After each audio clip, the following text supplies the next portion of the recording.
Muy bien, seguimos juntos. En este caso me toca presentar una entrevista más que enriquecedora y que ustedes seguramente también pensarán lo mismo que yo, porque se trata de una personalidad de nuestra ciudad, en este caso Vicente Domina, que es el fundador de librería El Saber y cumplió sus vitales 84 años. Imaginarán ustedes que tiene mucho para contar. Por supuesto daría para un programa entero con todas las anécdotas y experiencia de vida, pero bueno, por los tiempos tenemos el agrado de compartir esta hermosa entrevista y aprovecharán ustedes hasta el final del programa. Vicente Domina, ¿cuántos años de Librería El Saber? ¿Cuántos años de Vicente Domina? De Librería El Saber, si llegamos al 1 de diciembre, 60 años. De Vicente Domina, 84.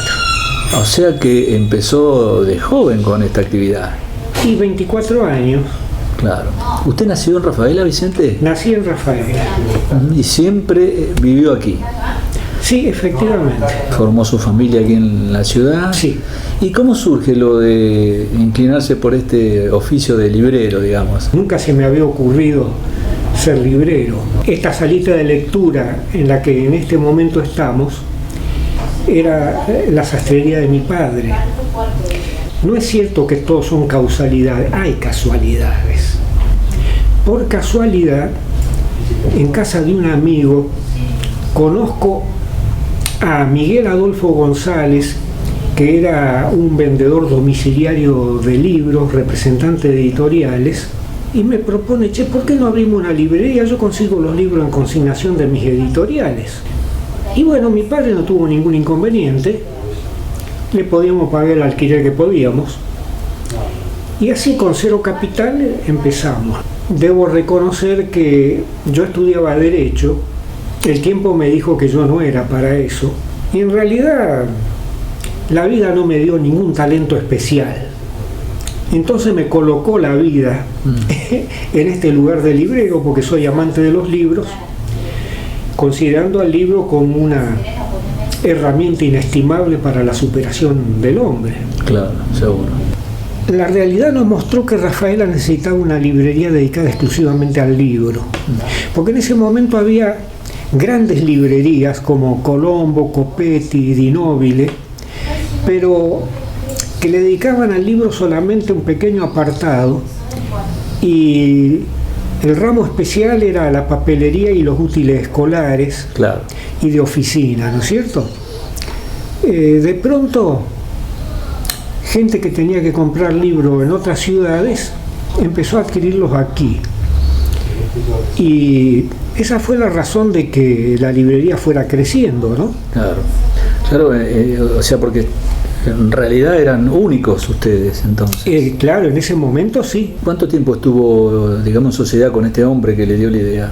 La sociedad se disolvió cuando él, que vivía en Las Rosas, no pudo conseguir dónde establecer su familia acá en Rafaela de acuerdo a sus posibilidades económicas. Entonces fue abandonando la zona y nos pusimos de acuerdo, y así se disolvió la sociedad, pero hemos mantenido siempre una relación fraternal, ¿no? Claro. Y digo fraternal en un sentido amplio porque cuando fundamos la librería, nosotros lo hicimos también creando un espacio de lectura gratuita que permanece hasta hoy. Siempre la librería tuvo un espacio de lectura gratuita que se extendió también al jardín que tenemos en los fondos de la librería, como un jardín de lectura. Pero ni a la sala esta de lectura ni al jardín la gente le da mayor utilidad porque ni siquiera lee en su casa. ¿Se ha perdido el hábito de la lectura? El lector fue siempre una minoría. Yo recuerdo, por ejemplo, en mi época de estudiante secundario, en mi curso, ¿cuántos éramos los que leíamos? 3, 4. ¿Dónde hizo la secundaria? En la escuela normal. Yo soy maestro, maestro de escuela. Con este avance de las tecnologías, de todo lo digital, ¿incidió más aún negativamente? Sí, desde luego. Incide también negativamente en la mente del ser humano, porque esta parafernalia de logros tecnológicos que son formidables tendrían que servir como herramientas.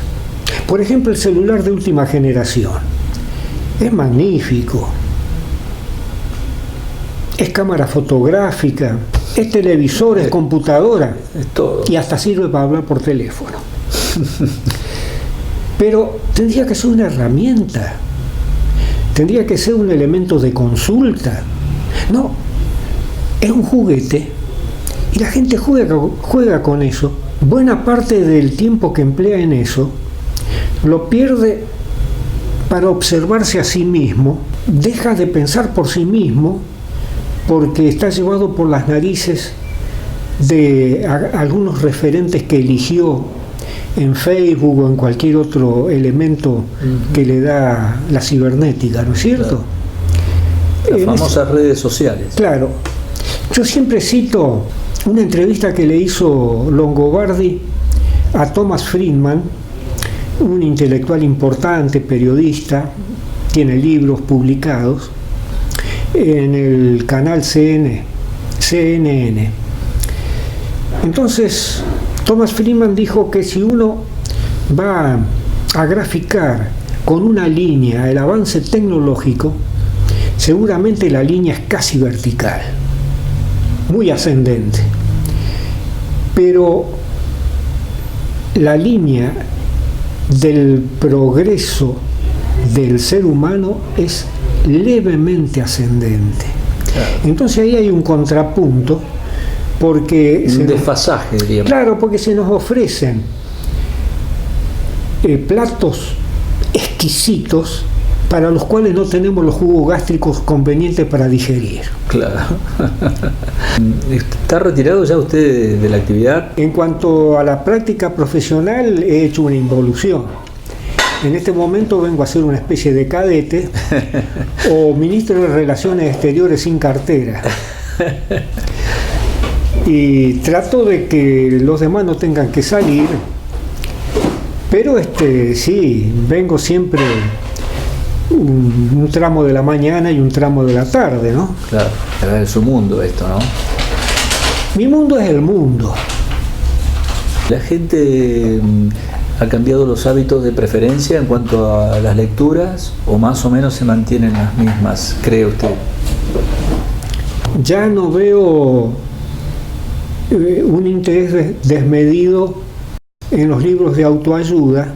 Lo que antes era la lectura de libros de autoayuda, ahora se ha canalizado a través de algunos psicólogos, ¿no? Como Stamateas, como Rolón, claro, que bueno, ya tiene mayor vuelo que el simple libro de autoayuda, ¿no es cierto?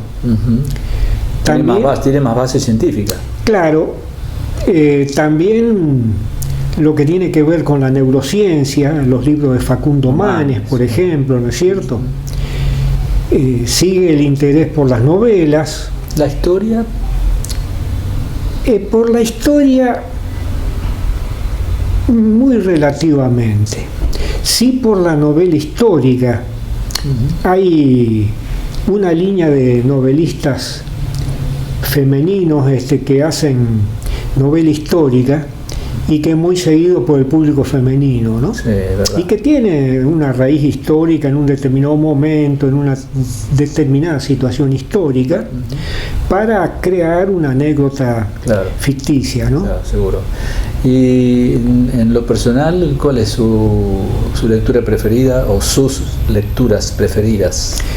Bueno, en la parte de ensayos o libros de reflexión, aquellos que tienen alguna vinculación con la neurociencia, releo hasta el cansancio las obras de Krishnamurti porque desde mi punto de vista es el autor que mejor me conectó con la realidad.